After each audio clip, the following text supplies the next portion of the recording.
Welcome to the new episode of American Hauntings, the podcast dedicated to the history, hauntings, legends, and lore of America's past. Show is hosted by Cody Beck and Troy Taylor, and we want to welcome you to our fourth season, Haunted New Orleans. In the many weeks ahead, we'll be revealing the history, mystery, spirits, scandals, and sins of New Orleans, a city we believe is the most haunted in America. Each episode will turn a page of New Orleans' historical record and will shine a light on the darkness that lurks within, whether it be a ghost story, a horrific crime, or an unsolved mystery. We hope you'll enjoy the new season of the podcast. There are many strange tales waiting for us in a place that some call the Big Easy, and we're willing to bet you'll be listening to a lot of these episodes with the lights on.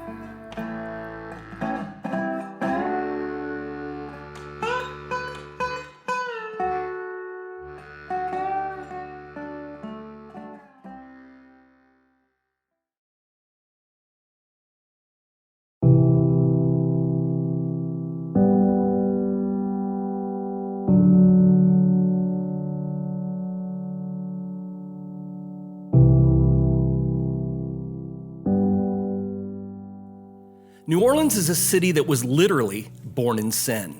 From the original charters that were based on fraud to the emptying of the French prisons to provide the first settlers to the region, it started off on a bad foot.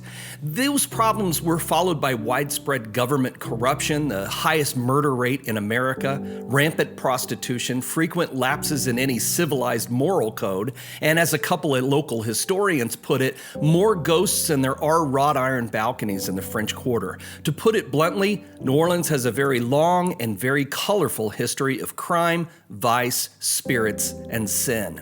And this seems to be a very appropriate reason for us to dedicate an entire season of the podcast to it. New Orleans began as a hot, waterlogged settlement of mud and mosquitoes in the early 18th century.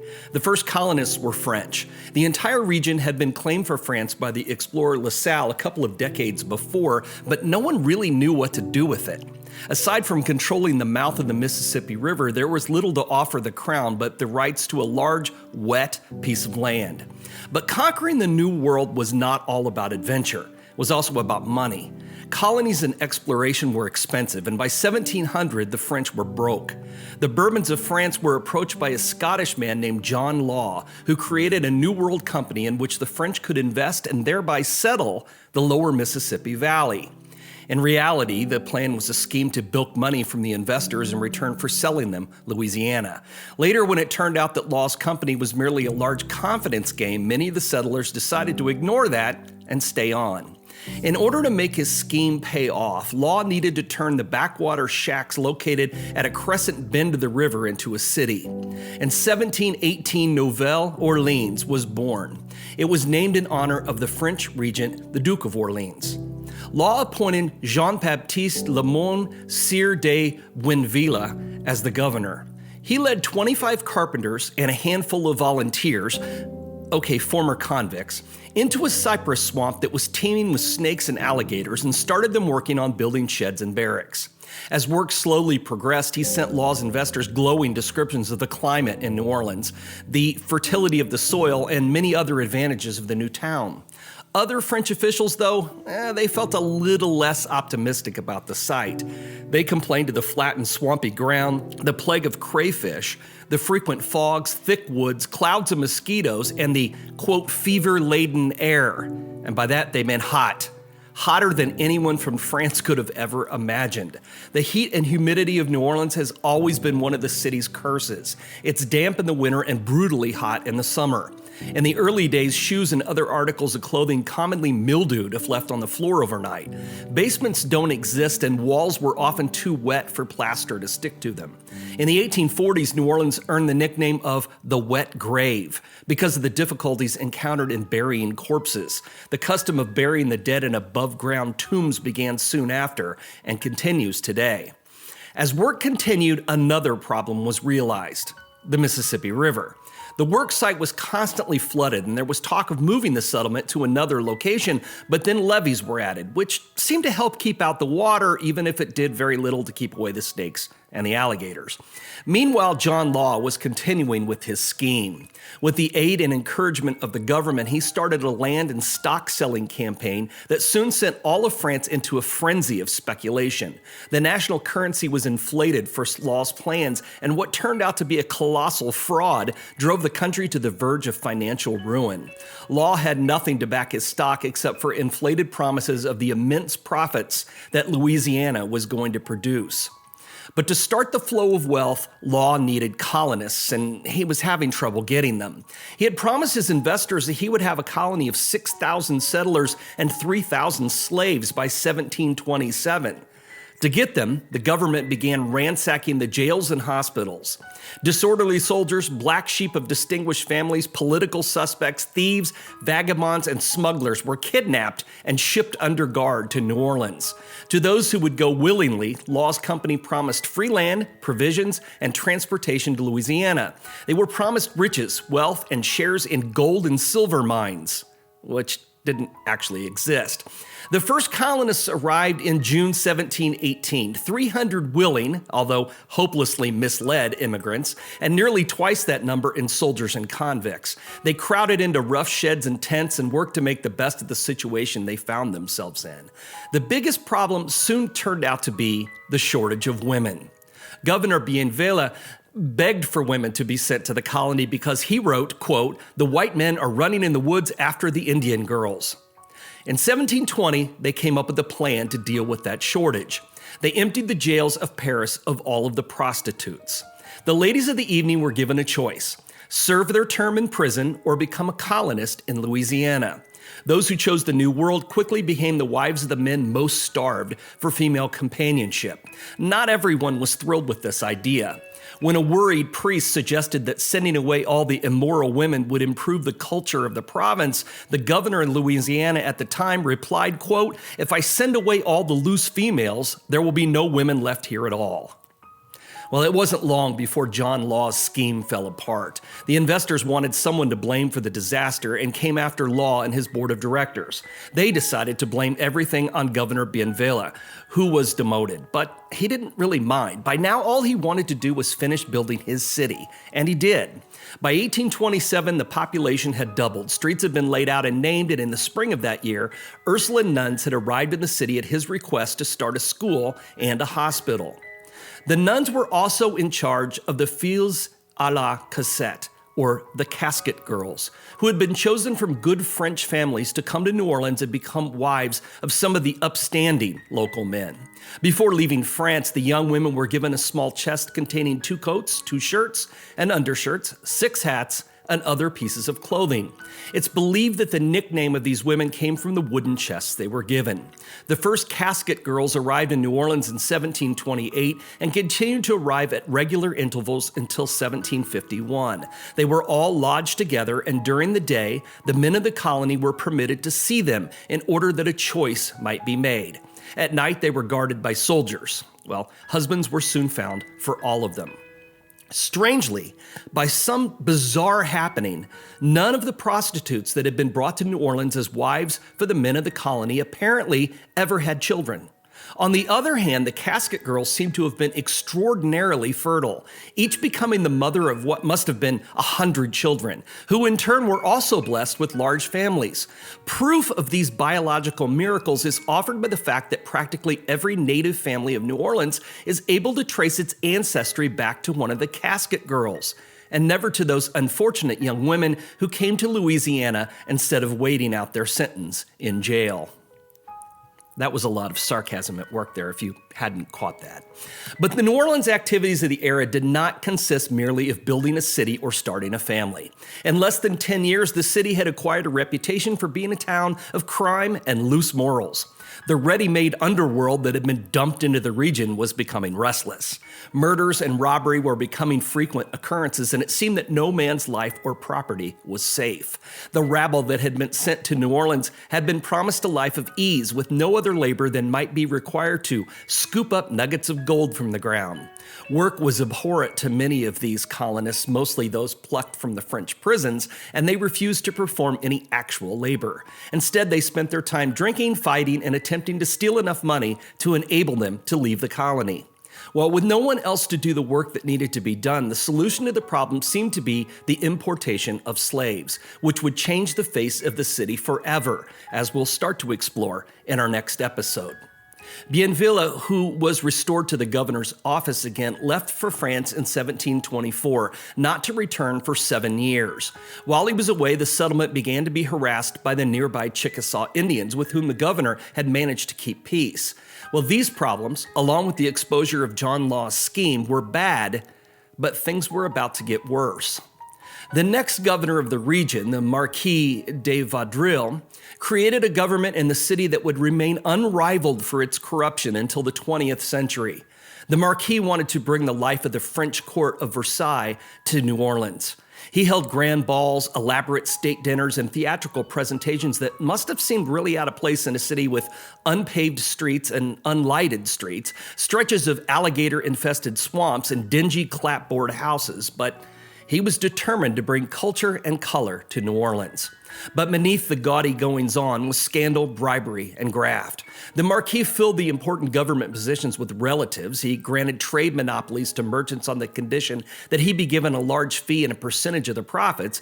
He confiscated and sold provisions that had been sent for the military and then issued cheaper goods to the soldiers. And he spent most of his time improving his own private fortune. The thieves, killers, and prostitutes who had been sent to New Orleans still made up, if not the majority, at least a large and disturbing minority of the region's inhabitants.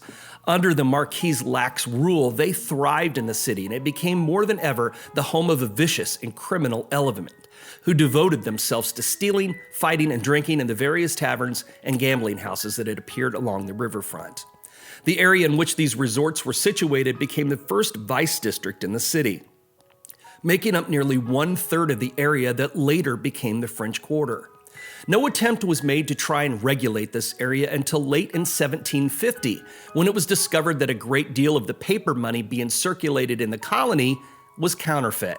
Since the currency was issued by the Marquis, this was a blow to his private accounts, so he immediately ordered an investigation. All the counterfeiters, not surprisingly, managed to escape. Alarmed by the conditions discovered in the investigation, the Marquis created a series of police regulations, which went into effect on February 18, 1751. This was the first attempt made by New Orleans officials to try and regulate vice, the sale of liquor, and the actions of criminals in the city. And like many of the attempts that followed in the years to come, the new laws failed miserably. Most of the taverns, brothels, and gambling dens that were closed when the laws went into effect were open and operating again at full speed when the Marquis was appointed as the governor of Canada and left New Orleans in February 1753. Not surprisingly, he celebrated his new post with an elaborate dinner for 200 guests and a magnificent fireworks show. In 1762, France passed the ownership of Louisiana to Spain in the secret Treaty of Fontainebleau. That same year, Spain entered the 7 Years' War, which was the European arm of the French and Indian War, just in time to share defeat with France. As part of the Treaty of Paris at the end of the war, France had to give up its holdings in North America. But New Orleans and Louisiana had been given to Spain the year before the war started. Well, news traveled pretty slowly in those days, so no one in New Orleans had any idea they had become Spanish colonists until months after it had already happened. Suddenly, they found themselves under the control of the much-hated Spanish governor, Don Antonio de Ulloa. They didn't plan to put up with that for long. In late 1768, 600 New Orleans citizens mounted the first revolutionary expedition of Americans against a European government. The revolutionaries' ranks were mostly made up of Acadians, French farmers from Nova Scotia who had been driven from their homes during the war. They ended up in New Orleans, which they assumed was a safe haven when they arrived. They were fiercely protective of their freedom, and when they heard rumors that the Spanish planned to sell them into slavery, they revolted. On November 1st, Don Antonio, terrified by the uprising, sailed for Havana. With the expulsion of De Aloa, the colonists believed they had thrown off the yoke of Spain, and the conspirators discussed the formation of a republic independent of European rule. But the Spanish were not going to lose their new colony so easily. His Majesty Carlos of Spain, angered by the revolution, sent a 2,600-man mercenary army to New Orleans to retake the city. Don Alexander OReilly, an Irishman in the service of Spain, led the force. He later earned the nickname Bloody O'Reilly after he sent all of the revolutionaries to their deaths. It's in this terrible incident where one of the oldest ghost stories in New Orleans history has its roots. According to legend, on certain nights, the crisp, clear voice of a man can be heard singing the Catholic notes of Kyrie eleison in the air around the St. Louis Cathedral, located in what is now Jackson Square. The voice comes from nowhere, the stories say, because it belongs to a ghost. The spirit was once a priest, Pierre Dagobert. He arrived in New Orleans in 1745 and was beloved by the people of the city. He was more than just another priest to them. He cared for the sick, was a benefactor of the poor and the widowed, and embraced the people. He also had a singing voice, it was said, which could be compared to that of an angel's. After the rebellion against the Spanish, Bloody O'Reilly arrived in the city to restore order. He slaughtered everyone he could find that had been involved in the rebellion, but soon discovered that even that was not enough to obtain the names of the rebellion's ringleaders. He sent out spies who mingled with the inhabitants of New Orleans, and soon they assembled a list of 10 suspects. In October 1769, the 10 men who planned the rebellion were arrested and put on trial. O'Reilly himself served as the judge and the jury, and on October 24th, 5 of the rebel leaders were executed.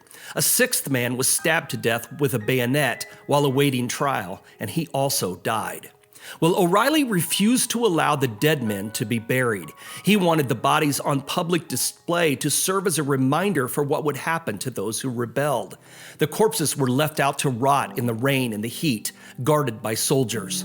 The people were shocked and appalled, but there was nothing they could do. But something happened one night that's never been explained. The mourning families were each visited by Pierre Dagobert, who brought food and comfort to them. He arrived at their homes, and one by one, he brought them to the cathedral and locked them in a small room. As the night went on, he came and went, each time leaving a sobbing woman and sometimes a few sleepy, frightened children behind. Then at some point in the early morning hours, Père Dagobert opened the door. He held a lighted candle in his hand, and he silently beckoned the families to follow him. They entered the cathedral, and there they discovered the bodies of the 6 slain ringleaders had somehow appeared there. A dark cloth covered each of the bodies on the floor. How the priest had managed to spirit these bodies into the church and from under the noses of the Spanish authorities is still unknown. A funeral mass was held, and then in the driving rain, the families managed to get the bodies to the cemetery, where each was entombed.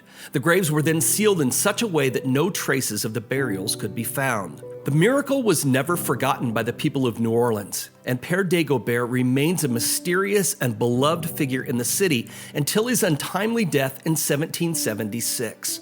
He was interred in a crypt beneath the altar of the cathedral, and many believe that he has never left this place, still content to watch over his parishioners from the other side. They believe that it is Père Dagobert's voice that has been heard intoning the Kyrie eleison near the cathedral, and that his spirit is still keeping watch over New Orleans 2.5 centuries after his death.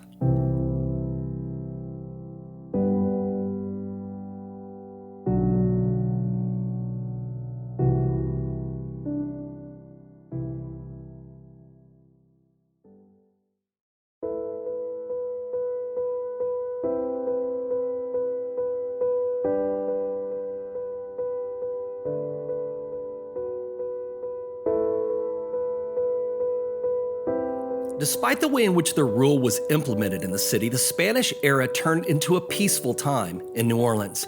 They governed the region with moderation and without the corruption that soiled the administrations of previous French governors. New business began coming to the city, and the population of New Orleans more than doubled. As far as commerce and the census were concerned, New Orleans had the semblance of a bustling city. However, its physical aspect was still that of a dirty, poorly built frontier settlement. Most of the houses were rough structures of cedar planks and logs, and large areas of swamp still existed within the city limits, serving as a breeding place for insects. That would all be changed, though, with the first of two devastating fires. On March 21st, 1788, a lighted candle on the altar of a chapel in the home of Don Vicente Nunez, the military treasurer of the province, set fire to draperies and soon consumed the building.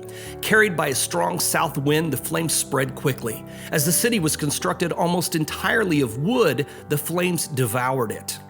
The fire started on Good Friday, and because of the holiday, the Capuchin monks refused to allow the church bells to ring a warning to the populace. As a result, the fire was out of control before enough men could be gathered to try and stop it. Section after section of the city was destroyed, including the government house, the jail, the residences, the business section, the church, and ironically, the monastery of the monks who had refused the bells to be sounded in the first place. Only a row of houses along the levee was spared, along with the Ursuline convent, which had been built from brick and tile. The second great fire occurred on December 8, 1794. It started in a courtyard on Royal Street where some children were playing with flint and tinder. The flames spread to a nearby barn and then, fanned by the north wind, swept through a large portion of the city. More than 200 buildings were destroyed, and all the stores, save for two, and several important government buildings. Ironically, the two fires turned out to be a blessing in disguise. The city that was destroyed by fire was a congested French community of poorly built wooden homes that had been badly arranged. The old part of New Orleans is still called the French Quarter today, but all of the buildings that date from colonial times are Spanish in both design and architecture. The rebuilding of the city began immediately after both disasters, and Spanish architects and builders took over the construction. The city that came from the ashes was one of brick and plaster, with heavy arches and roofs of tile. The buildings were erected flush against the sidewalks. Balconies overhung the streets, and shaded courtyards were placed between them and behind the stately homes, hiding banana trees, fountains, and flowers. The fires and the subsequent reconstruction were the best thing that could have happened to old New Orleans. For those New Orleans residents still loyal to France, news came in the late 1790s that brought hope that they might once again be regarded as French citizens. News of the French Revolution reached the colony, and many of the residents became filled with patriotism, and there were cries for liberty in the theaters and public places. When the news of the execution of Louis XVI reached New Orleans, there was open celebration. In 1800, the people of New Orleans discovered they were French again. The city had been given back to Napoleon of France as a result of a secret treaty, but Napoleon was busy that year conquering the Turks, the Austrians, and the Italians, so he couldn't be bothered to send over a new governor, so he allowed the Spanish to keep running it, but not for long. By 1804, the city belonged to the United States. Napoleon needed money, and President Thomas Jefferson purchased the Louisiana Territory from France. It was the last thing that most New Orleans natives wanted to hear. American merchants, travelers, and workers on the flatboats that had been bringing goods down the Mississippi for years were not considered civilized by the residents of New Orleans. Many of the Americans constantly caused trouble with the police by fighting and drinking, and American merchants were considered uncouth, and their wives were even more so.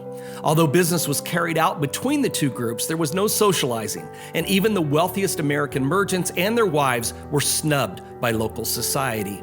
Because of this, the Americans created a society of their own and eventually created their own section of the city outside of the boundaries of the French Quarter. Altercations between the locals and the Americans were not infrequent, and at last, a boundary had to be created between the two societies. A strip of land between the French Quarter and the American section was designated as neutral ground by an act of Congress in 1807. That later became known as Canal Street. By 1810, with its mixture of French and Spanish-speaking natives, Anglo-Americans, slaves, and free people of color, New Orleans had become the largest city in the South and the fifth largest in America. A new era of prosperity came to the city, and New Orleans aristocrats filled their homes with the finest Persian rugs, crystal chandeliers, and the best French wines that money could buy. No matter how luxurious the city seemed, though, it was not a place for the weak. Just as in the early days of the colony, the city, located below sea level, was oppressively hot and humid in the summer months. There were cholera, yellow fever, and malaria epidemics. Those not killed by the outbreaks of disease struggled to find their cause. Days of prayer were organized and cannons were blasted each day to break up the clouds over the city, thinking that perhaps they were responsible for the epidemics. There were storms, hurricanes, and frequent floods. The spring flooding would usually pour about 2 feet of muddy water and debris into the city. And to add insult to injury, New Orleans was also considered to be one of America's most dangerous cities. Crime, bloodshed, and murder were considered commonplace. But fires, hurricanes, and illness aside, Louisiana became the 18th state in the Union on April 30th, 1812. Barely a month later, Congress declared war on Britain, and New Orleans would go on to be the scene of one of the last battles fought during that war. But New Orleans survived the war, as it would the Civil War nearly 5 decades later. By then, the city had the largest cotton market in the world and was by far the wealthiest city in America. But the war and Reconstruction that followed was disastrous for New Orleans. Business and commerce suffered through the end of the 19th century, largely because the city did not attract major manufacturing as other southern cities did. The effects of the Civil War lingered until around 1914, when World War I caused New Orleans to be recognized as a major shipping port. World War II finally brought prosperity back to New Orleans as the local shipyards began to produce vessels for the Navy. After the war, the city reaped the benefits of the oil boom in the offshore fields of the Gulf. But that only lasted until drops in oil prices and rig accidents put that industry in jeopardy too. New Orleans was then forced to turn to the saving grace of many struggling cities, tourism. The city remains one of the most popular destination locations in the United States. Hundreds of thousands of people flock to New Orleans every year to drink, eat, and party on Bourbon Street, take tours, and see the local sights. Only the disaster caused by Hurricane Katrina in 2005 has managed to dim the lights of New Orleans in recent decades, and even that didn't last for long. So what is it that we love so much about this city? New Orleans has a history of terrible events, murders, corruption, war, bloodshed, prostitution, gambling, slavery, and more. So what attracts us to this place? Do we talk about it, write about it, and visit New Orleans because of that dark history? Perhaps. But whatever the reason, it's impossible to stay away. New Orleans is such a compelling place, in fact, that legend has it, even the devil himself once came to stay for a while. Satan and his lover, the story goes, once lived in an ornate mansion at 1319 St. Charles Avenue. The woman that he kept there was an exotic creature with white skin and dark hair, and he dressed her in the finest silks and presented her with priceless jewels. The house, called the Devil's Mansion by those in the neighborhood who always passed by it on the other side of the street, was built sometime in the late 1820s, although no one seemed to know the precise date. There were only vague records of the land being acquired, and then the house began to be built. The legend claims the devil started the house with one room and then added another room to it each night. But he wasn't known for his construction skills. No 2 rooms had the same floor level. All over the house, steps led up and down to enter one room to the next. The devil's mistress was a stunning French woman named Madeline and She was a beautiful young woman who wanted for nothing. No servant stayed in the house, but the spirits of the dead kept the place clean and served Madeline her meals. Then one day, the beautiful French woman disappeared without a trace, and the house was abandoned. For several years, it remained empty. The windows grew dark, and the ornate decor of the mansion was covered with dirt and grime. Vines and mold grew over the bricks, and the house began to fall into a state of decay. Around 1840, the house was sold, and a family moved into it. Soon, however, they began to speak of ghosts. The family attempted to entertain and hold lavish parties in the mansion, but the place was so forbidding and oppressive, they eventually fled the house in horror. The spectral events that finally drove them away were centered in the great dining room of the house. The huge room ran the entire width of the mansion and was a shadowy, gloomy place with steps that led into the central hall, the butler's pantry, and the rear yard. It was in this room that a blood-curdling tableau was enacted every night. No matter what other furniture was present in the room, an enormous dining table would appear in the chamber as the sun began to set. It would materialize beneath the crystal chandelier and would be covered with white linen. 2 places were set at the table with heavy silver, crystal plates, and glistening goblets. Before each place setting, a figure would appear, one of a man and the other a woman with dark hair and alabaster skin. No voices were heard, although the phantoms appeared to be deep in conversation. Then suddenly, the eyes of the woman flared wide and she sprang from her seat. She snatched up a cloth napkin from the table and pounced on her companion. The cloth was twisted around his neck as she pulled it tighter and tighter. The face turned a crimson color and then blood burst from his mouth, spewing out over the table. The woman pulled at the knot of the napkin until the man finally ceased to struggle. He collapsed onto the table and the woman stared at him with satisfaction. And then she saw her hands, which were stained with the man's blood. Her eyes widened in horror and she tried to wipe the stains onto the man's clothing, onto the napkin, the tablecloth, and even the curtains of the room. No matter what she touched, she left red streaks behind. Finally, she ran from the room, stumbling up and down the many steps until she vanished without a trace. This terrible scene replayed itself over and over again, year after year. Each new tenant that moved into the house soon abandoned it again. Some stayed a week, others a month, and a few only a single night. One act of the macabre play was more than enough to convince them they wanted no part of the house. Until one family remained there for a length of time, and that was the family of Charles B. Clarendon and his wife Laura Beauregard Clarendon, the daughter of Confederate General Pierre Beauregard. Apparently, the Landon family witnessed the ghostly murder take place a number of times, but somehow they became accepting of it.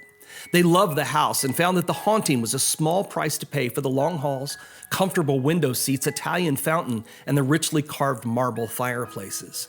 They remained in the mansion for several years, and then their infant daughter died. Laura passed away a short time later. Broken and shattered, Charles stayed on in the house and became a recluse. He turned away his family, his old friends, and his well-meaning neighbors and immersed himself in his own sad and lonely world.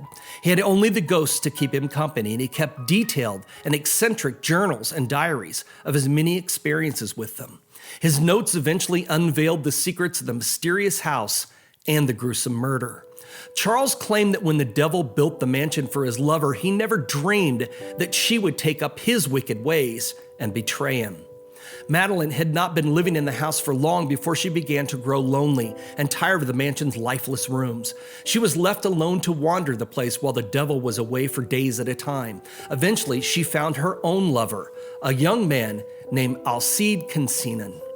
He was a vain and heartless man, but the two of them found such physical pleasure in one another, they were unable to stay apart. He came to the mansion as often as he could, unaware that he had a diabolical rival for Madeline's affections. One night, Alcide was in a foul mood. Madeline asked him what was wrong, and he told her of a strange encounter that had taken place a few hours earlier. He'd been on his way to her home when he was stopped on the street by a tall, dark-haired man with burning eyes. The stranger pointedly asked him if he knew Madeline. Alcide replied truthfully she was his lover, and in fact, he was on his way to see her at that very moment. The sinister stranger laughed, showing off a row of sharp-looking teeth, and confessed that he too was Madeline's lover. However, the stranger said he had grown tired of her. He offered his mistress to Alcide along with a fortune in gold, but with one condition. Alcide and Madeline had to leave New Orleans, and the two of them had to change their names to Monsieur and Madame L. Alcide was puzzled as he told of his experience to Madeline. What could the L stand for, he asked her. She shook her head. I don't know, she replied, but a cold chill swept through her. She knew that the single initial stood for Lucifer. The stranger had told Alcide that he could take Madeline away with him that very night. When she heard this, Madeline was thrilled. She had grown tired of her lonely existence and now dreaded the time she was forced to spend with the devil. She begged her lover to free her from her prison, but to her surprise, Alcide laughed coldly. He too had grown tired of Madeline. There were many other younger and more beautiful women that he could have, he told her. Madeline was the mistress of two men, and his opinion, little better than a prostitute. Madeline was furious, and before Alcide could act, she took a cloth from the table and wrapped it around his neck. With almost inhuman strength, she wrapped it tightly tighter and tighter, so tight that an artery burst in his throat and showered Madeline with blood. He collapsed onto the table, a dark stain pooling outward from his body. Madeline tried to wipe the cloth from her clothing and her body, but everything she touched seemed to be stained with it. She ran around the mansion in a panic and then collapsed onto the floor in the hallway. She was terrified when a dark shadow crossed the lamplight. The devil had come home. He laughed, and when he saw her and her murdered lover, he lifted up Alcide's corpse onto his shoulder. He entwined the fingers of his other hand into Madeline's hair, and he savagely pulled her through the house. They climbed the stairs to the topmost level of the mansion, and the devil shoved her out onto the roof. There, perched on the peak of the gable, he devoured the body of Alcide, leaving only a few shreds of bone and bloody clothing behind. He tossed these down to the alley below, and the neighborhood cats fought over the remaining pieces of skin. But the devil's hunger was not yet satisfied, and soon Madeline joined her lover in death. The devil's mansion was abandoned after the death of Charles Larendon. A Mrs. Jacques and her family came to live in the mansion, but they too fled the house in terror. They reported that not only did they see the scene in the dining room, but the smell of smoke was often present in the house when no fires were lit. In addition, they claimed that doors opened and closed by themselves, locked and unlocked, and that phantom footsteps roamed up and down the corridors. It was said that the door to the bathroom seemed to be the focal point of the activity. The knob to this door would turn back and forth both day and night, as if someone wanted desperately to get in. There was no explanation for this oddity other than that the ghost of Madeline was looking for a place where she could wash the blood from her hands. The house became an enigma to the neighborhood and a place of mystery and rumor. It was finally torn down in 1930, but remained a curiosity until that day. For those who did not dare to go inside of the haunted mansion, they could still stare in awe at the mark the devil had left behind on the place. It was the stone face of a demon, its lips pulled back in a hideous snarl, looking out from the gable of the house. It was a reminder, some said, of the time when the devil ate a meal, so to speak, in New Orleans.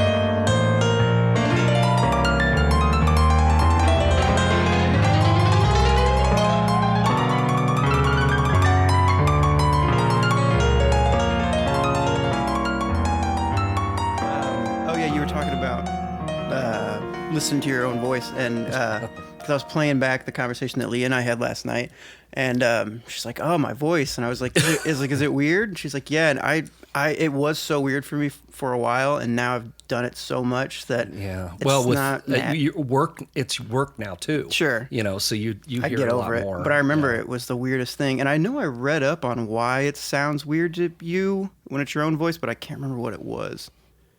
Yeah, Dave and Donna when I saw them today, we were watching some of those old Travel Channel shows that were on that, because I was in like 20 of them in all different stages, usually different sizes and beards. But Donna said, "Do you know who that is?" to Dave, and he looked over at the TV. He goes, "No, I have no idea, some ghost nerd." And she said, "Now close your eyes and listen to it." And the AD goes, "Oh my God, that's Troy." And he said, "I didn't even recognize you." I said, "I know, believe me, I know. I've seen those." Benjamin Buttoning. I tell you what. Well, I don't know about that. I don't think I'm getting any younger, but at least I can hide more of my face with a beard. I guess, but you look so different. That's why I make the joke that you killed the real Troy Taylor, but I won't make those jokes anymore when we're alone in a hotel room. Yeah, right. Okay, are you ready? I am ready. Thanks for tuning into the American Hauntings Podcast, the show where we discuss history, hauntings, legends, lore, and the dark side of American history. This is the first episode of our brand new season, Haunted New Orleans. I'm your co-host, Cody Beck, and with me is my co-host, author, historian, crime buff, and the founder of American Hauntings, Mr. Troy Taylor. Hey, I earned a mister. You did. Awesome. I'm respecting you a lot today. Why? I don't know. I just made Why that start up. now? I don't understand. 3 seasons already. Season season 4, man. I am excited about this one. I think Were you that not before? No, it wasn't that I wasn't. I mean, I have been all along, although the last season, just when we started it, it just looked on the horizon of this endless, long 17 episodes as it turned out. Yes. But I've actually plotted out the episodes for this season. It's a rough plot. Yeah, sure. I wouldn't hold you to it. Yeah, but it's not going to be any shorter. But at least it'll be all different things. Right. So, Yeah, and I'll know what to expect a little bit. Right. Maybe, I guess. Well, and somewhat anyway. Yeah. So I like to surprise you with what it's going to be about. Hey, I appreciate it, man. You keep me on my toes. Yeah. How was Halloween? Good. Busy. Yeah. Busy, yeah. October is always busy. And but then the end of the month when I went out to the That thing in Utah. the Make-A-Wish. Yeah. God, doggone it.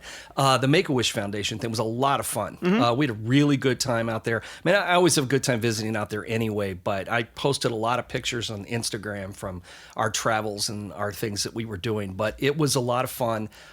We raised, several $1,000s That's that awesome. night Yeah. for Make-A-Wish. And I think with all of the other events that April Slaughter had done, it was enough that Make-A-Wish needed to give a child their wish. Oh, so okay. we kind of capped it off with the event she'd already done earlier in the season. So so it turned out to be great. That's awesome. Yeah, it was a lot of fun. Richard Eastep was there. Some of you may remember him from the conference last year. Tall British guy. Yes. So we had a good time. We had a real good time. So he'll be back again this year. So it'll be nice to see him again. So Awesome. Well, I'm proud of you. You did a good thing. Well, it was fun. A It good was a cause. lot of fun. Yeah. Yeah, that's awesome. Do you know who has done who has been a part of more Make-A-Wish things than anybody else? It's celebrity. The Rock. No, close. No, I thought he might be. But John Cena. Really? Like, oh yeah, by I could see far. that too. Yeah, I can see that and he too. used to get on my nerves, but now after he did that, I'm like, you know what? Okay. Yeah, I mean I'll let you he's slide. kind of annoying, but Sure. But in a like a big, loud kind of Yeah, way. yeah, That's sure. when I say annoying, that's what I mean. It's Sure. but it Gus, he's a wrestler. It's kind of his job. He had a rap to album be- too. Oh, okay. See, don't Yep, tell me before stuff he like was an that. actor. Did he really? Yeah. Oh, I didn't know. I think it's called Bad Bad Man or something like that. I don't know. That's unfortunate. Anyway, but hey, he's made a lot of wishes come true. So well, good I'll for him. forgive him for that. Yes. Anyway, moving on. Yeah. I don't know how we got onto that. I don't either. Housekeeping stuff. So we're recording from the Best Western, Yes. and we have a bunch of other stuff coming up here. We do. shortly. We do. Actually, just this past Friday, my new book came out. I didn't. I yeah. made notes of things and didn't even write that one down. Yeah, you think that'd be top of mind? Yeah, my new book came out, Cabinet of Curiosities 4. It is Curiosities continue. Yeah, no. Each one is based on objects. Like the first one was the story of the supernatural through 20 objects, and then it was the unexplained, and then it was objects that were related to different haunted hospitals, prisons, and asylums. That was book 3. This one is actually hotels. okay. It is 20 keys from haunted hotel rooms. Interesting. And so it's 20 of my favorite. I didn't put them in order of how haunted anything was. I just picked my favorite haunted hotels from around the country. Some of which I've had personal experiences at, some of which just had great history. All of them. This is not just like a travel guide. This is kind of a behind the scenes thing. I really dug deep on a lot of this stuff. I did a really lengthy chapter on the Congress Hotel in Chicago because nothing has really ever been written. I mean, there have been some writings about it, but nothing in depth. And this is the first time, I think, as far as I know, any book has ever really gone in depth into the history of the Congress. And, oh, man, you want to talk about a weird place. Yeah. And I mean, I've never seen one building with so many suicides in it. Really? Seriously. And I think I found them all as far as I know. And there's a lot. And some of them are really bizarre. Yeah. So it was fun. It was a fun book to do. I wouldn't say I was dreading it. I just thought that, I wanted to do a ghost book because I've done so many oddball things lately. And I wanted to do a book about haunted places. And I thought, well, this might be too much like every other haunted place book I've done, but it turned out to be really a blast. Yeah. I mean, it was one of those books that I hated to finish because Okay. it was that much fun writing it. So anyway, If you're interested, pick it up. Don't forget to use your podcast discount. If you just put in podcast when you check out, you get 10% off. So I could have saved so much money. Yeah, right. Yeah, it's on sale for $15 for the first week, so it's a big $1.50. But hey, why not? Yeah. So awesome. What else we got? Well, in February. And I know that seems like, this seemed like a long way off. I know. The middle of November, and it got here before we knew it. So February 8th is Dead of Winter. We talked about that a little bit. It's a free event. We do it every year. It's at the Mineral Springs Hotel in Alton. Admission to the event is a canned food or non-perishable item that we donate to local food banks. We've got a lot of stuff going on that day. We got a lot of speakers. If you go to the website, you can take a look, AmericanHauntings.net. It'll give you the list of all the speakers and all the events that we have going on. We have some after-hours events and some during-the-day events. We have 2 Black Mirror scrying sessions that Renee Cruz is doing in the haunted swimming pool. Oh, okay. So we're kind of putting a different spin on it. This isn't going to be just in a hotel room somewhere. This is going to be in the haunted swimming pool. And I know Black Mirror scrying sessions are supposed to reach people that you know who have died, but I mean, put something in a place like that. Yeah, who knows? why You not? might show up. Be careful. Anyway, we're having a ghost hunt that night, which is almost full, so you should get on that if you're hoping to do it. We have a ghost hunt at the Unitarian Church that night, and then I am also doing an evening with H.H. Holmes dinner I'm hosting that night, and it's about half full now.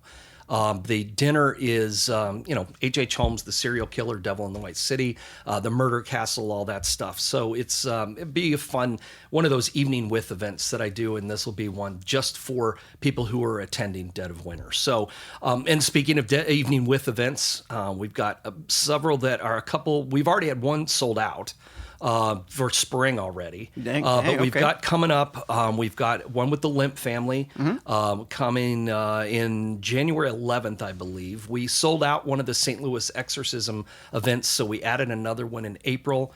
We've got an evening with the Bell Witch, which is a super scary haunting. Yeah. An evening with the spirit world, which is going to be, the seances and mediums and spiritualism, all that stuff, 19th century, early 20th century. An evening with the missing, which I'm really excited about. No one's going to be there. Well, let's hope not. Let's hope not that's not the case.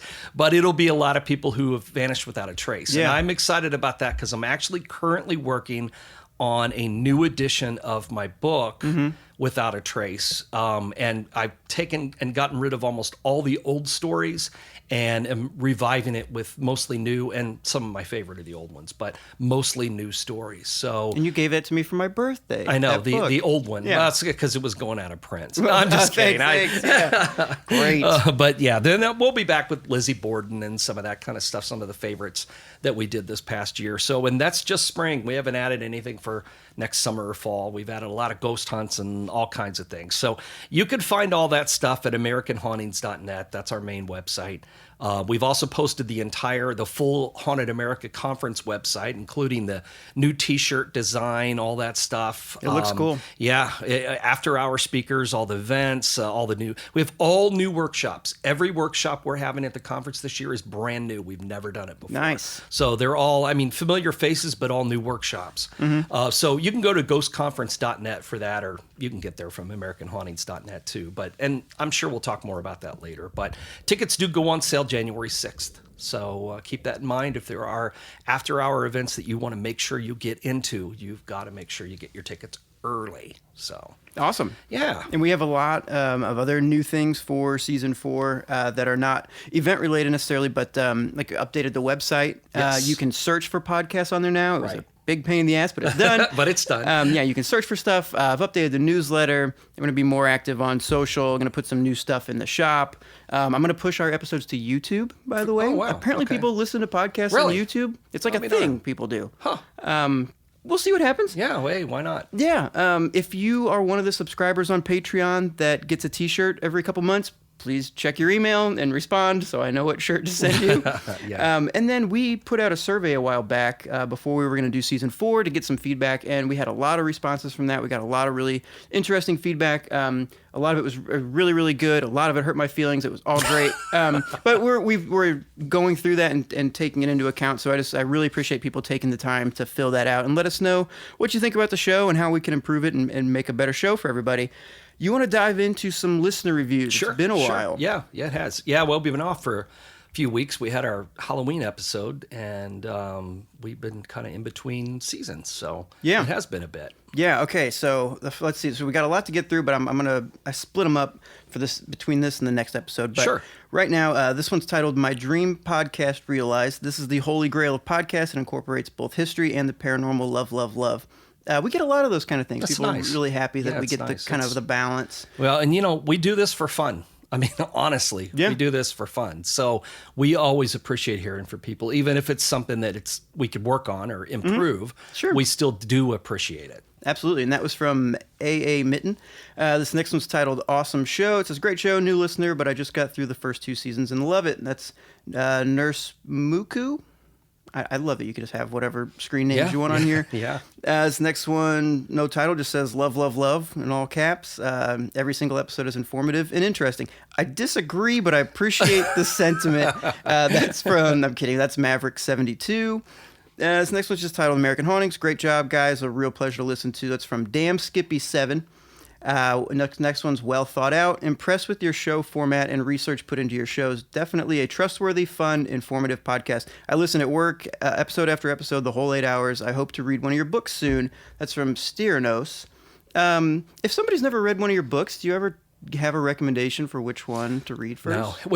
No. People ask me that. And I always say it really depends on what you're interested in. You got a wide because I have catalog. I have such a wide range of interests and then I write about whatever I'm interested in at the time. Yeah. So, it's one of those things where it's almost impossible to say what's your favorite. I don't know. Yeah, that's a good point. But what are you interested in? And then I can steer you. It's kind of like, when you see like Netflix pops in and says, tell us this, and then we'll give you a recommendation for a movie to watch. That's kind of how it is with people ask me, which one of your 130 books do you recommend I read? It's like, I don't know. What do you like? Right. Oh, that's fair. That's very fair. Well, but I always shove people toward American Hauntings if they're just kind of starting out, because it's a book that's sort of an overview of, how all this stuff got started from the early 19th century to all the way to today. So that's kind of where I direct people starting out. I think that's a good spot. Just a couple more. This one's titled Wonderful Podcast. Really fun and interesting stories. You all are great storytellers with lots of detail and color. Keep it going. That's from Cycling Girl 12. This is titled Great Podcast, interesting and informative. The screen name is Frustrated with Twitter. I saw that one. It's funny. I really appreciate. This next one's titled Obsessed. I live in Alton in what I believe to be a haunted house. I'm obsessed with anything history and paranormal related. I recently discovered this podcast, and it's all I listen to anymore. That's from El Pooch. I don't know. But thank you for the review. And this last one says, found you guys from listening to Astonishing Legends. Nice. Listen to your most recent podcast about horror movies. Like what I hear so far. Look forward to going back and listening to the 3 seasons. That's from Radical Chris 123. Cool. So thank you for those. Troy did the Astonishing Legends podcast about Velisca. Velisca. You weren't tired about talking about I it? was, but they asked me, and I do like those guys, and they asked me if I do it, and I felt like going, oh my God, I just did 17 episodes, but I did, and You're a good sport. It turned into a really long episode with them, but it was fun. So. Yeah, well, I mean, there's a lot to cover. 17 episodes we did, so it's a lot to cover for one. And they did 2, yeah. 2, that's and right. It was nice, though, to see people that weren't so tired and jaded of the story and excited to ask you questions, because like by the end of it, I'm like, oh, jeez. Okay, I know. What about this court case? Yeah. No, okay, so let's see. So speaking of listener feedback, there were a couple of things I wanted to address. So I've been going over the survey results. I've been going through a lot of the emails and a lot of the reviews and things. And we've had, like I said, we have great responses from everybody, and we're hearing your feedback. There are a couple of things that I noticed, a couple of themes that people pointed out. One of them was about and maybe this is because it's personal. One of them was about me not knowing what stuff is. Like an ice box, I think you said on Astonishing Legends. I don't know where you pulled that one out of. Or a fedora, or this, lamp, an oil lamp and stuff like that.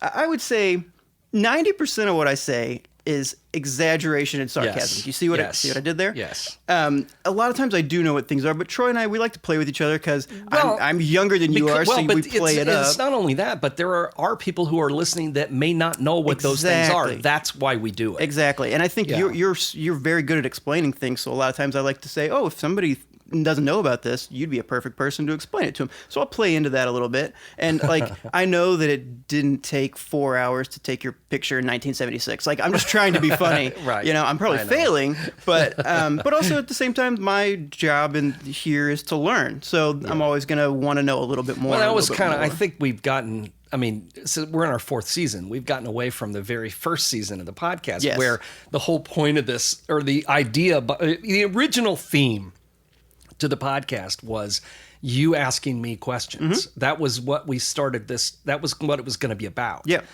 So, and I think people who have come in later don't always know that. Sure, so it makes sense. Yeah, but I think that's totally fair. And that's good feedback to know, especially, I love it when somebody says, hey, you're not funny. And I'm like, you're so right. Because if my jokes are failing, people don't realize they're jokes. I got to work on that. We like to give each other shit for stuff, back and forth. But a lot of it's just lighthearted comedy, but we really do appreciate the feedback. Oh, yeah. I probably won't ever address this again. Like, I'm just going to move on and say, what was it like to, not have shoes or whatever? I don't know. But I just want to say we hear you and thank you. I think that this season, especially, we had a lot of feedback of, what do you want to hear next season? Some people said more true crime. Some people said get back to the ghost stuff. There was a mixture all over. And I think this is going to be a great mix of ghost stories, cold cases, true crime stuff. And honestly, I love New Orleans. Yeah, me too. We got to go there last summer together. It was only my 2nd time, probably your 50th time there. Something at least. Really, that many times? Yeah, I used to go all the time and still like to go. Yeah. It's such a great balance of like beautiful history but terrible history, rough streets, old architecture that's still very charming. I like to think I have very similar feelings about the town of Alton that I do for New Orleans. But your point. I'll never tell Alton that. I'd never admit that. But New Orleans is legitimately my favorite place that I've ever been. Yeah, me too. Ever. Haven't been everywhere, but I've been a lot of places. It's my favorite place, and I'm ready for these French names. Oh, I'm not. French in high school. That was one thing I was going to do as we got started, was apologize in advance for my butchering of French. I took years and years and years of Spanish, but I did not take any French, and honestly, all the French I've ever learned has been in New Orleans, and that is questionable many times. It's like learning Spanish and then going to Mexico. Yeah, that's not right. We don't really say that. So yeah, I'm not sure that I can tell you my French is horrible. So I did try to, as I was putting together the monologue, tried to, put some of the names phonetically so that I could actually I always appreciate that. Keep reading and try to get those names in. I practiced them as many times as I could before I got to them, but holy cow, I'm not a French speaker. So I will apologize for that. Hopefully it doesn't make the stories suffer from, bad telling. I tried to make sure that the stories were still good, and when I could take out anything I could barely pronounce, I did. So there you go. So like I said, a little bit of French in high school. I'm going to help you with some of these names. I'm going to mess up other ones. I'm hoping that people that get mad about the names, though, I'm hoping they're still listening to this point to even hear you apologize. They might have turned it off. Well, they might be so fed up. They weren't that bad, were they? No, they really weren't. Some of them probably were. No, but I'm kind of lying. The only thing I remember how to say in French is j'ai un grand poisson rouge dans mon pantalon. That means I have a large goldfish in my pants. I can also swap that out with cat, and I probably didn't even say any of that right. But with that, you ready to dive in? I am ready, yes. All right, let's go to New Orleans. So early 1700s, So the entire region. This was a setting the stage episode. Sure, of course. I don't have to do this again, but we needed to know how it started. So, right. Okay. But it also turns into a fun story. Yeah. Is fun the right word? I don't know. So the entire region had been claimed for France by the explorer La Salle a couple of decades before, but no one really knew what to do with it. It's kind of like, hey, we're here. Well, they kept telling people there were gold mines and things in Louisiana, but that all turned out to be a scam, as I discussed several times here. And it seems like people found out but didn't really care. Well, it was just too deep. I think they'd already been there long enough by the time the whole scheme was exposed that they didn't want to leave. They had established a community in a town by then, and people were actually living there. The people who would come willingly. Right. Not sure about everybody else, but right. And then the 1840s, New Orleans, you mentioned, earns a nickname of the wet grave because of the difficulties encountered in burying corpses. Except for the top of Canal Street, there are cemeteries up there where they bury people, but that's up high. Above higher, sea level, I it's guess, above sea level. It's down in, when you talk about New Orleans at this stage of the game, where we're, in the first part of this episode, you're talking about when they were building it, and the entire city was the French Quarter. That was New Orleans. That was, what we now think of as the French Quarter. Sure.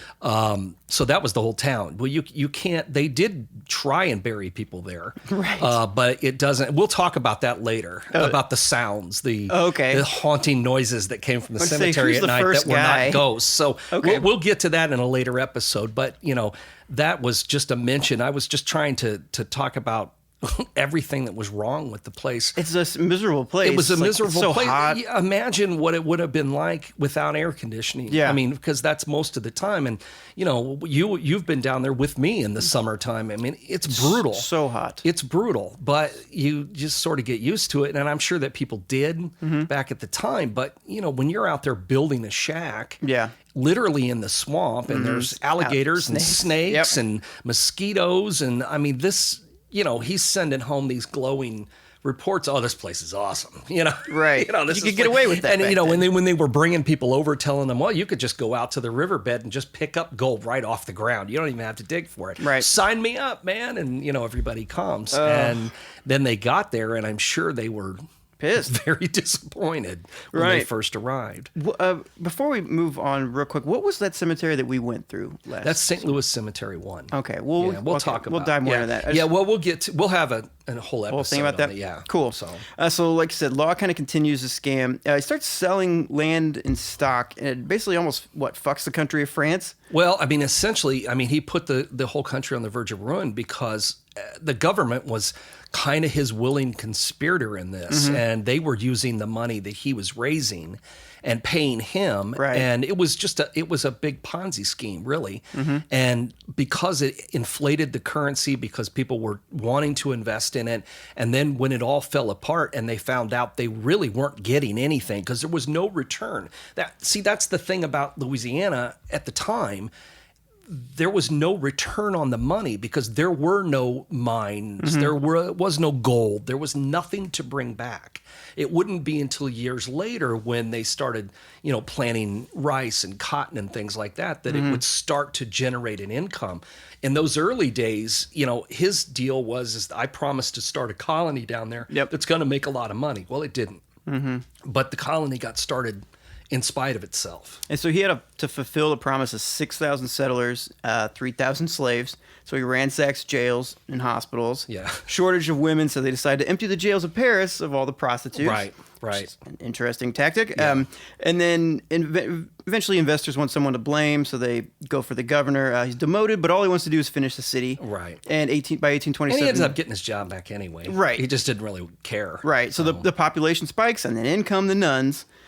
Casket Girls also is an interesting name. Yeah, well, it's the boxes. Right. That's why they called them that. But it's, the Ursuline convent is still there. It's still standing in on the edge, kind of on the edge of the French Quarter, down by the French Market. I think I pointed that out to you. And I think we talked about it on the tour and stuff. But the convent is still there, and the nuns came in, and they were the first, set up the first hospital. They set up the schools because there were children running the streets by this time because no one had ever bothered to do anything like that till they brought the nuns in. But the nuns brought in, there had been, and I made a lot of jokes about how many prostitutes there were in town.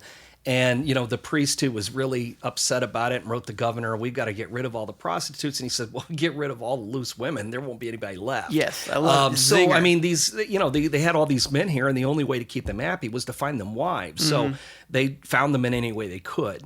Well, bringing in the Casket Girls, they were girls from wealthier families who France had been through several wars by this time. So there were as many eligible men in France as there should or could have been. So by sending these girls, some of whom were maybe a little older, a little older by what I mean by, 19, 20 years old. So they were older to marry because girls were getting married at 15, 16 back then. And so they brought them to New Orleans trying to, I guess, really kind of raise the class standard of the town, because you had nothing but, prostitutes and women who'd been in prison here, and now bringing these girls in and marrying them to some of the business leaders in town rather than, just some guy who, shovels dirt for a living. Instead, you've got a guy who owns a business. Marrying him to one of these girls would have been much better. And then I have a very sarcastic section in here about the Casket Girls and the families in New Orleans who all, can trace their lineage back to Casket Girls, but never to any of the prostitutes that were there. Funny how that works. How that works. Yeah. Well, yeah, so, I mean, it's clear how that works. I mean, they're just not fertile. Yeah, it's just funny. They must have each had like 100 children. Yes. Well, I didn't get the sarcasm when I was reading it at first, and I was like, wait, what are you talking about? Because I didn't hear it. I was reading it. Right. I was like, Troy, what are you doing? No, but then it makes sense. Yeah. But once the governor had to leave for a while, some shit popped off with the Chickasaw Indiana tribe. Was that a big issue all the time? Well, at first they'd had some issues with some of the local Indians, but the governor had managed to make peace with them. Right. So they didn't really start causing trouble to the settlement until after he left. And then he was gone for, I believe, like 7 years and then came back. But it wasn't anything, it wasn't anything too serious. There were some fights and some massacres that took place, but not in New Orleans, in other parts of the territory. Gotcha. Other parts of distant away from this particular part of the colony. Got it. Okay. I would just feel like on top of everything that's going wrong, like this would just be another thing. But so they bring in another governor, Marquis de Vaudreuil, I believe. I guess. Yes, I believe. We'll go with that. If I remember correctly. Creates super corrupt government, likes to throw a bunch of parties, get rich. City really starts to go downhill. And the worst of these areas later became the French Quarter. There's found out there's a bunch of counterfeit money in play, which kind of fucked with his money. So he puts laws in place. Well, only because, it hurt his fortune. Exactly. Because what he'd been doing was, selling off, things would come in for the military. He would keep it, sell it off to the men who owned stores in town and then would pass off cheaper stuff to the military. And, any kind of illegal activity that was going on, he got a cut. So you had to give a taste back to the governor. And so up until this point, everything looked great. But then all the counterfeiting started, and that was causing a problem. So he decided to come up with some laws. Right. These were the very first laws in the city, and, they didn't really go too far. Sure. It was supposed to regulate some of the vice and things, but it didn't really do much. And then eventually he pieces out Canada. Right. And so I have down that this is important. So in 1762, France passed the ownership of Louisiana to Spain in the secret Treaty of Fontainebleau. Yeah. That same year, Spain entered the 7 Years' War, the European arm of the French and Indian War, just in time to share defeat with France. As part of the Treaty of Paris, at the end of that war, France had to give up its holdings in North America. New Orleans and Louisiana, however, had been given to Spain the year before the war started. So it was a loophole. Exactly. Yeah. It's in a weird kind of spot. But people didn't really like that they belonged to Spain, people that lived there. No. So there were, that's something else you got to remember, that this country was very divided up at this point. This is pre-Revolutionary War. The only thing that we think of now is our country today that existed at the time were the 13 original colonies, which ran right along the East Coast. Everything else belonged to someone else. Most of it belonged to either Spain or France. France had a huge chunk of it, which would become the Louisiana Territory. Spain had Florida. Spain had Mexico. Spain had California, what we now think of as the Southwest, some of the Northwest. The French, had all of Canada. Britain ended up with Canada after the war because France had to give all this stuff up. And Spain had the Louisiana Territory because of this deal they had made before the war had started. Right. So that's the way the country was divided in the first place. New Orleans just happened to be that nice little big city at the bottom of the map, Right. So people didn't like they belonged to Spain, and in the late 1768, 600 New Orleans citizens mounted the first revolutionary expedition of Americans against the European government. And then the Spanish governor, Don Antonio, flees for Havana to get the fuck out of Dodge. And then Carlos of Spain is pissed about this revolution, so he sends 2,600-man mercenary team to retake the city, led by an Irishman, Don Alexander OReilly. So correct me if I'm wrong here. You have a country of European prisoners and prostitutes recently sold by France to the Spanish being attacked by an Irishman who was fighting French farmers from Nova Scotia. Right, which that's something I wanted to mention too, that most of the revolutionaries that were fighting, most of them because the people who lived in New Orleans already, not all of them, of course, but most of those people were just going to ride with whatever because half of them were criminals anyway. Right. And the ones that weren't were in business and they just wanted to keep doing business. Sure. The Acadians are now they are the descendants, their descendants are the Cajuns. Okay, sure. That now live out through southern Louisiana. But they were farmers who had come down because of the war. They'd come to New Orleans thinking that they would be safe because Britain had taken over Canada and they were French speakers. So they came down to New Orleans, and then and it was just a rumor that the Spanish were going to sell them into slavery. And it wasn't true, but they thought it was. Sure. So they just decided, to hell with this. We're going to do something about it. We're going to run these people out of New Orleans. And they got a lot of other people to go along with it. But what I'm saying is most of the revolutionaries were Acadians. Right. So, well, it's like, wait. So you see what it's like to be a slave and you don't like that? Well, and you don't want to be a slave? Exactly. Why is that? Yeah. So OReilly eventually gets the nickname of Bloody O'Reilly after he sent all of his people to death, essentially. And thus is where we get one of the oldest ghost stories in New Orleans. So located in what is now Jackson Square, people hear the voice of a priest, essentially Pierre Dagobert. Something like that. Dagobert. That's what I called him, Père Dagobert. Père Dagobert. That sounded the best. Right, and I remember seeing the square. Jackson Square. We were there. Yeah, it's the whole square, but it's the alley. Yes. Next to the cathedral. That's where the voice comes from. Right. It's the alley that goes up next to that Pirates Alley bar where we drank all the absinthe. Leah and I found a black cat in that alley. Yes, that alley. And that was creepy. Yeah. And we found a person too, but that was a whole other thing. Yeah. So, like you said, OReilly killed everyone involved with the rebellion, but he really wanted the ringleaders. So he gathers up 10 people, executes 6 of them, and he wouldn't let them be buried, left them in public, and they were guarded. Basically, their dead bodies are guarded. Right. I guess to send a message. It was just to send a message to anybody else who thought that, starting a rebellion was a good idea. This is what happens to you. Right. I mean, so that's why you crucify people. It's people. kind of a common tactic. Right. It's, all the way back to the days of Spartacus. When they, lined the Roman road with all of the slaves who started the rebellion. Right. Yeah, so, I mean, it sends a message. Right, exactly. Yep. Then the mourning families are visited by Père Dagobert, and he brings them to the cathedral, and he had somehow eventually brought all the bodies there for funerals. Right. So got them away from the guards. Somehow spirited them away from the guards and brought them to the cathedral. And kind of give people closure and everything. And so now we say that you can hear his voice in that area. It's a story that has been around for a very long time.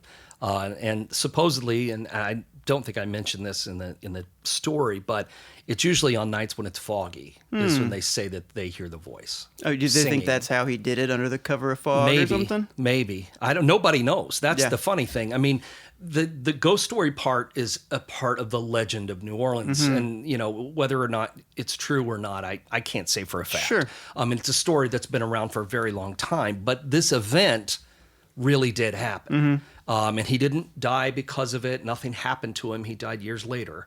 But this really did happen, but to this day, no one knows how it happened or how he managed. I mean, chances are he bribed the guards. Yeah, paid somebody off. But it all became very mysterious. So that's just, that's kind of the root of the legend, and the ghost story goes along with it. No, I like it. I like it a lot. And if he did pay off the guards, I don't blame him for not telling anybody. Right, like, exactly. Just let it go down in history. Exactly. So moving on, so the Spanish era eventually turns peaceful. The city starts to grow, but then there are two big fires.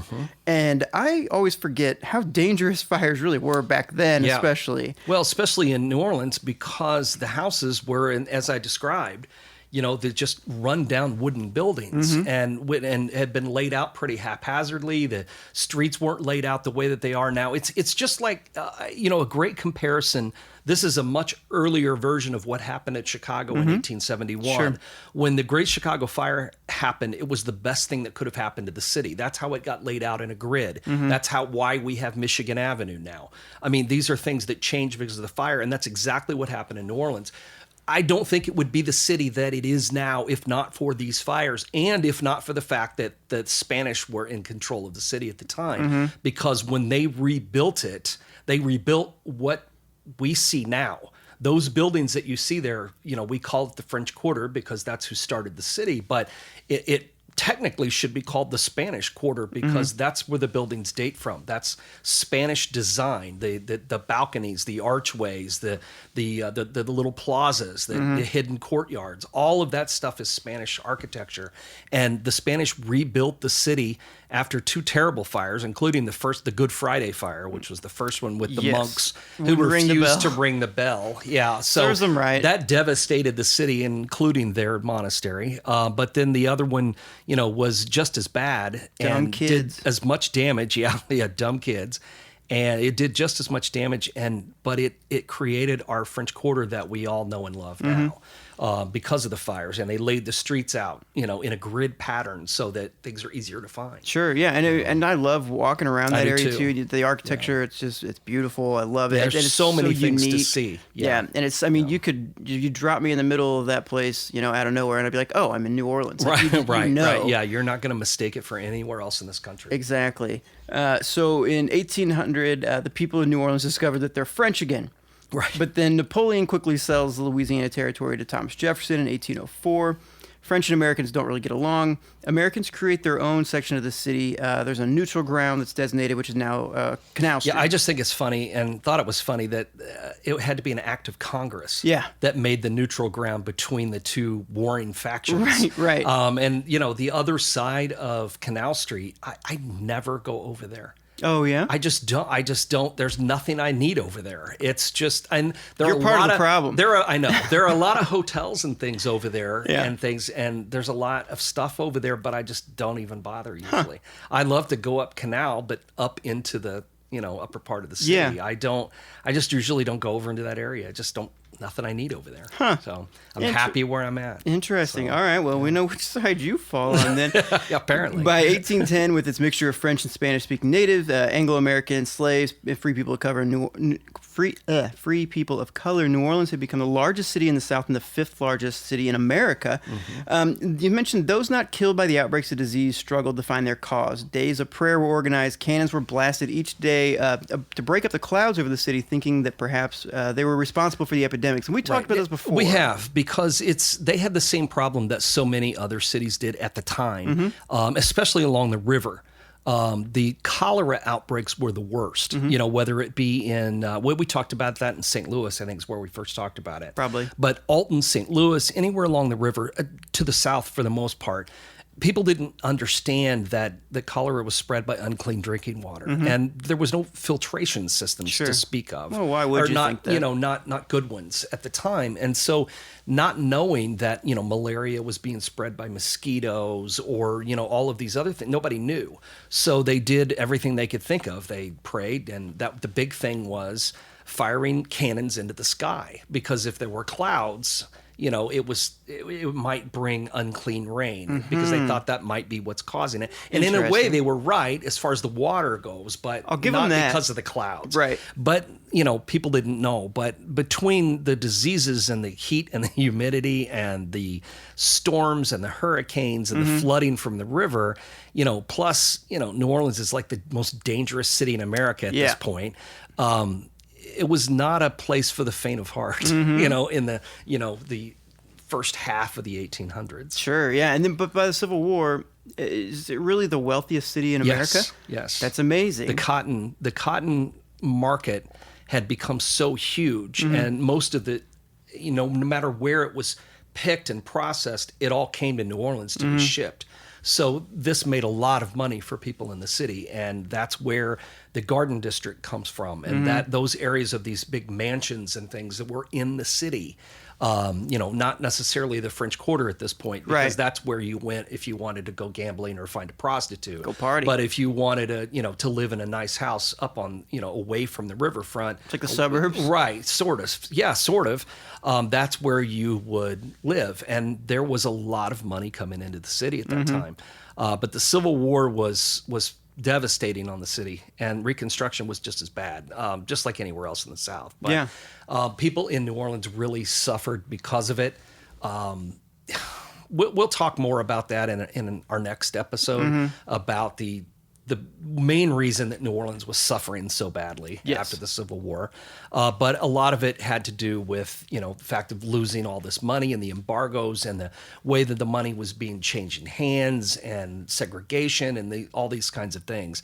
And it really wasn't until World War I that the city bounced back. And that was because they started using New Orleans as naval bases. Right. And that's where our Storyville story will come from later as to why it ended, why it came to an end. And we'll get to that in a later episode. But that was all about World War I. Sure. And then it was the oil rigs, and then it was, then the oil prices dropped. And then, of course, you had the Event Horizon explosions. And I was down there the summer after that happened. Yeah. And it made a big, that's where I saw Anderson Cooper was down there. Oh, okay. That story, yeah. But yeah, that had a big effect on everything. But tourism has become like New Orleans' cash cow. Sure. But of course, 2005. Yeah, what was it like before and after Katrina? Big difference. Yeah? It's a big difference. I was down there the Mardi Gras after Katrina, and that's the only Mardi Gras I've ever seen that there's just nobody there. Really? It was just really quiet. And it did make a huge difference for years. It took a good 10 years for the effect of all of that to finally wear off. I always use, because of the business that I'm in, one of the things I always use as a marker between Katrina and post-Katrina is how long it took for the bad ghost tours to come back. Oh, okay. Because after Katrina, it was down to like the two best tours were still around, and they stayed in business. Haunted History and one other tour stayed around. And for a few years, they were the only ones. And then new ones started coming back. Now there's because before Katrina, there were 10 or 15 of them, and most of them were terrible. And now there's, again, we're back up to 10 or 12 different ghost tours again. Yeah. And the big ones are still the ones doing most of the business, but there's a lot of little ones again now too. But that's how long it took. It took a good 10 years before you started to see a lot of the restaurants open back up. And I mean, even the French Quarter, which wasn't hit by the flooding from Katrina, in people's minds, they just saw New Orleans and didn't come. They didn't come. We're going to have an entire episode about Katrina and some of the ghost stories and the effect it had on the city later on in the season. Right. So we will get back to that. And when you talk about the tourism industry being so big down there, I remember when we were down there, I was going to go for a walk in the morning, and I saw some of our group, and they were eating breakfast, and they, from this open window, they called me into this restaurant. Antoine's. Yes, that place. Yeah. And I go in, and you can tell it's cutthroat to be in the service industry because they're putting on a show. Yeah, absolutely. And our waiter was phenomenal. Oh, I know who he is. Because he has to be. Yeah, I've had him several times. There's a guy at the gumbo shop that I ask for his table when I go in, and I've had him for, I don't know, good 10 years or more. And he's just It's a great guy. I mean, it's not like he remembers you. He sees a zillion people. Sure. But I remember him, and he's just such a great waiter. And it's just like that down there. You know, it's like the guy that picked us up at the airport. Did you come in? Oh, you didn't come in with us. No, I was stuck in the parking lot for about 3 hours. Yeah, there's a guy. I'm just going to give the business a shout out. He works for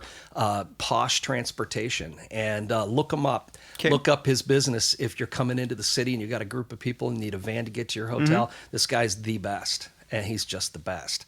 And but that's what it takes. Yeah, you know, you've got to leave an impression with people because it is all about tourism and service industry down there now, you know, and that's where all the money comes from. Yep. And people come and we come back, but look, here we sit remembering these waiters or people that we've worked with. You know, there was a girl who worked in this bar that I really liked, that Irish, the Boondock Saint. Yeah. And she was from Central Illinois. So I always talk to her when I come in, and actually she did remember me because we talked so much, but yeah, you remember these people if you go often enough. You know? I remember I sat down for breakfast and this guy's like, Sugar, you want something to eat? And I was like, no, I'm good. And he's like, you want a drink? And I was like, I'm still hungover from yesterday. Like, but that's the best cure. But it's 9 a.m. And he goes, if he says, there's any place you can drink at 9 a.m. and it's New Orleans. Right. And I was like, all right. So I got a drink. And he goes, I am going to warn you. He said, I just want to warn you, there is a shot of Bacardi 151 at the top of your drink, but I also want to let you know there's a shot of Bacardi 151 at the top of your drink. He was just like a good, putting on a show, doing a bit, and he's great. Yep. But that's the thing. Do you think New Orleans could just be one hurricane away from just being fucked again? Well, the thing about it wasn't the hurricane. Okay. You know, it was the perception. It was the flooding caused by the hurricane that did hit. We gotta get into this in a later episode because there is a whole story behind everything that happened, and it's a story that is worth telling on its own. Okay. So, but yeah, I mean, fair enough. It was Katrina. It was all caused by Katrina, but it was caused by a lot of, accidents caused by people. And then beyond that, it was the perception that's what damaged the tourism for so long is people were, seeing the things they saw on the news, even though that didn't really affect, like, say, the French Quarter, but it did affect the city as a whole. Okay, I thought you were saying, like, it's not the hurricane, it's the floods. Like, it's not the fall that hurts; it's when you hit the ground. No. I wasn't being sarcastic. No, we'll talk more about it because it's a story that's worth telling. Perfect. Okay, so let's move on then. Sure. You put a question in here. You said, "Why do people love New Orleans so much?" I think we've gone over that. I think we enough. have too. But you said New Orleans is such a compelling place. In fact, that legend has it even the devil himself once came to stay for a while. Yeah, this is a great legend. I love it's this a story. Great New Orleans story. It's just, it's one of those stories you can't take it seriously. Well, of course not. But it's such a cool story that it's a lot of fun. It is fun's a bad word because there isn't anything nice about this story. No, it's fun. It's a great New Orleans legend, and I kept trying to think, where's the best place to put this? I think this is a perfect spot. I think that putting it at the end of our very first episode was the right place to do. So, are you going to write a book? The devil came to. No, I am not. I am not. As legend has it, Satan and his lover Madeline Freneau, I believe. You would pronounce it, I think. The story goes, once lived in an ornate mansion at 1319 St. Charles Avenue, also known as the Devil's Mansion. Then they both disappear. Spectral events in the great dining room, a blood-curdling tableau happened every night. Essentially, this thing just kind of goes on repeat, and it's the murder of a husband by a wife, and everything she runs and touches leaves blood streaks everywhere. There was only one family could stand it for any length of time, seeing this horrific event play over and over again. What does it say about people that get used to something like that? Yeah, I'm not sure. I'm not really sure, but yeah, they became accepting of watching the ghostly murder happen every night. That's bizarre. Yeah, and what's fun about this story is that it does take a real place. That really did have a gargoyle on it that said was the devil's mark. A real house that these are real people. Charles Larrington was a real person. His wife was General Bogart's daughter. So these were real people and they did live in this house. But see, enough time passes and so the story becomes legend. But he you wrote a lot of this stuff He wrote down, a lot right? of this stuff. Well, I don't know anyone Allegedly. allegedly Okay. is what I would say. You don't on have the that. transcripts? No, I do not. So yeah, it's just one of those stories that's gotten passed down for years. But I read it the first time in a book that was written in the early 40s. Mm-hmm. So that's within a few years of when the house was torn down. Right. So it was still a fresh story at the time. Got it. So yeah, so Charles' family dies, and he writes about learning the secrets of the house. And there was a weird love triangle between the devil, Madeline and Alcide, her lover, I believe. Okay, Again, that's how we think. my right. French. And so the idea of this horrific event that plays over and over again is essentially this woman was with the devil, and he would peace out for a long time and not come back for days on end. So she took up a lover. And at one point, the devil and this lover have a confrontation, kind of. Right. And the devil's like, you know what? You can have her. I'm going to give you a bunch of money, too, but you all have to change your name and have a last name of L. Right. And guy doesn't really get what's going on, but he goes back, tells her, and she's like, oh, I know what the L means. It's Lucifer. She's like, well, this is great. We can... Robert De Niro from Angel Heart. Sure. Have you not seen that movie? You got to watch that. I have not. You got to watch it. I was thinking Devil's Advocate, but that's Pacino. No, you got to watch this. And anyway, so she's like, hey, this is great. We can be together. We can be rich. And he's like, psh, hell no. Like, I don't want you. Are you kidding me? And so she kills him. And that's the thing that repeats, what you see. So it's a very brutal love story. I love it. And then eventually this woman named Mrs. Jacques and her family also live there, but they see like weird smoke in the bathroom, doorknob turning a lot.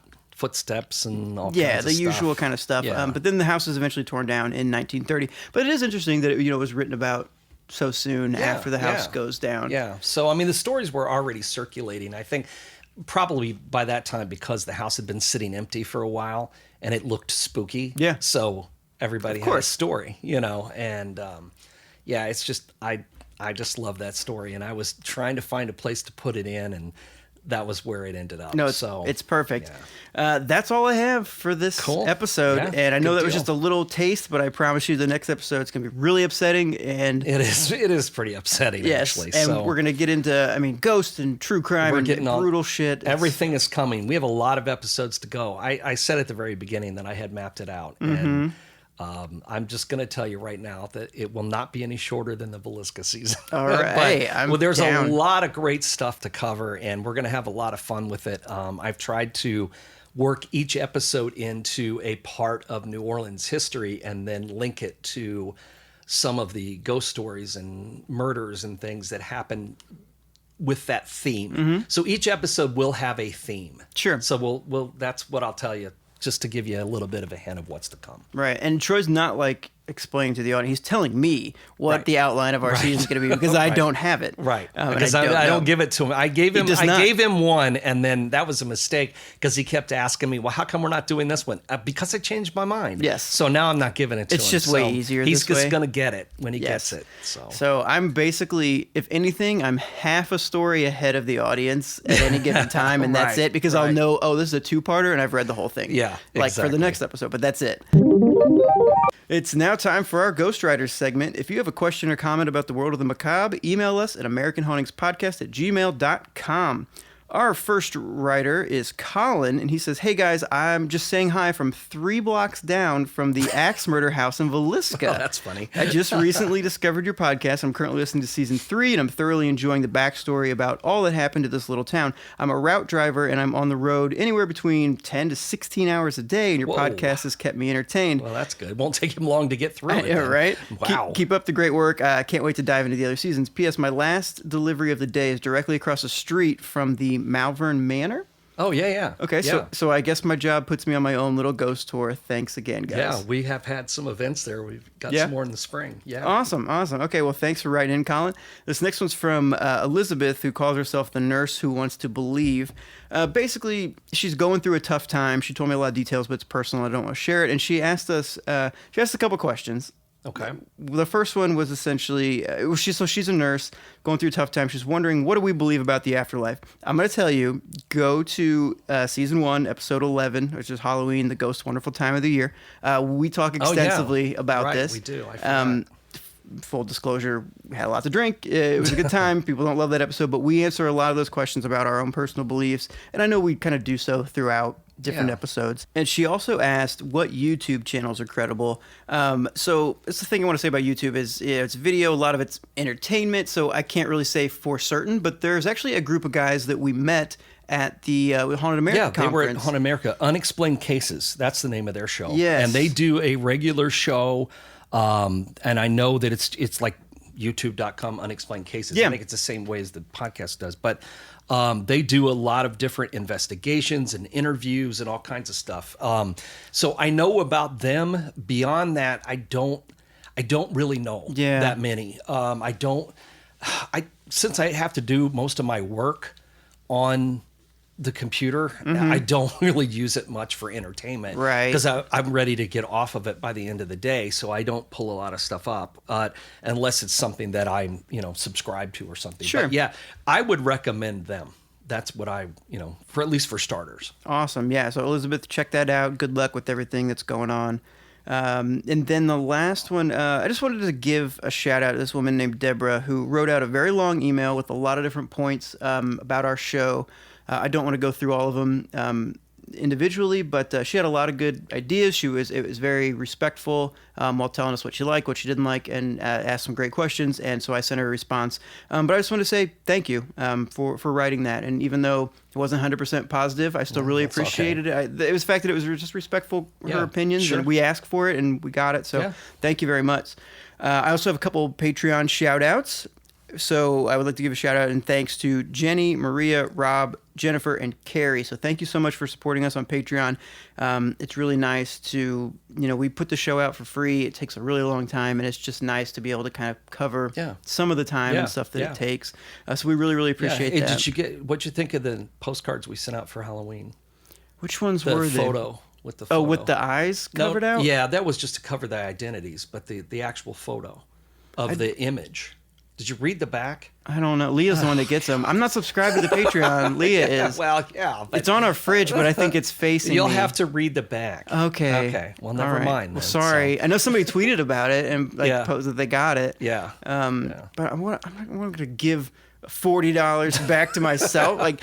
But Leah does get them, so I see them all the time, but I'll have to read it. It's on our fridge right now. Okay. But anyway, you can check that out at patreon.com/American Hauntings. And there's a bunch of cool stuff on there, discounts, early access to events, shirts, fun stuff from us. So yeah, check that out. Well, and I'm just going to say thanks for listening. So, and thanks to everybody who has been writing, tweeting, you name it, how excited they were about the new season starting. So we hope that you enjoy it. We hope you're not disappointed by the first episode. I don't think you are. I hope. I had a lot of fun with it. I enjoyed it. So hopefully you did too. And hopefully you'll share it with your friends. Leave us a review on iTunes if you haven't done that yet. We'd really appreciate it. It makes it easier for people to find the show. And I'm going to actually not interrupt Cody because this is our first slightly rewritten ending to the podcast, so I will let him actually do this without me bothering him this time. But this is the only time, so because we don't really need to read it again once we do it once. Right. I just keep telling everybody, hey, just go back to episode 53. Well, two things. One, I don't know if I believe you. Two, I read this, but I never read it out loud specifically in case you wanted to interrupt me. It'd just be a shit show. But we'll see. So this episode of the American Hauntings podcast was written by Troy Taylor. And it was produced and edited by me, that was me, Cody Beck. In each bi-weekly episode, we try to combine history, folklore, legend, imagination, and the truth to reveal more about America's most haunted places, strange tales, and unexplained events. You can find the show on iTunes, Spotify, Stitcher, or wherever you find your favorite shows, and at AmericanHauntingsPodcast.com, where we have show notes, more info about the episodes, and links to more from American Hauntings. Because American Hauntings isn't just a podcast, it's books, tours, events, and more, and our main website is AmericanHauntings.net. And if you want even more from us, you can be a supporter of the podcast on Patreon. You can get bonus episodes of the show, t-shirts, discounts, great stuff in the mail, and more. Thanks to our supporters, we have upgraded our equipment for the show, and with continued help from you, we can dedicate more time and resources to creating even more shows in the future. Take a minute and check it out. We think you'll like what you find at patreon.com/American Hauntings.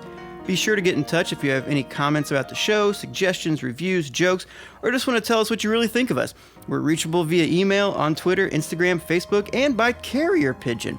Until next time, goodbye, so long, see you later. carrier pigeon, huh? I had to add I something. did see that, but it didn't really click. I might tweak a couple of these parts. But you're the one reading.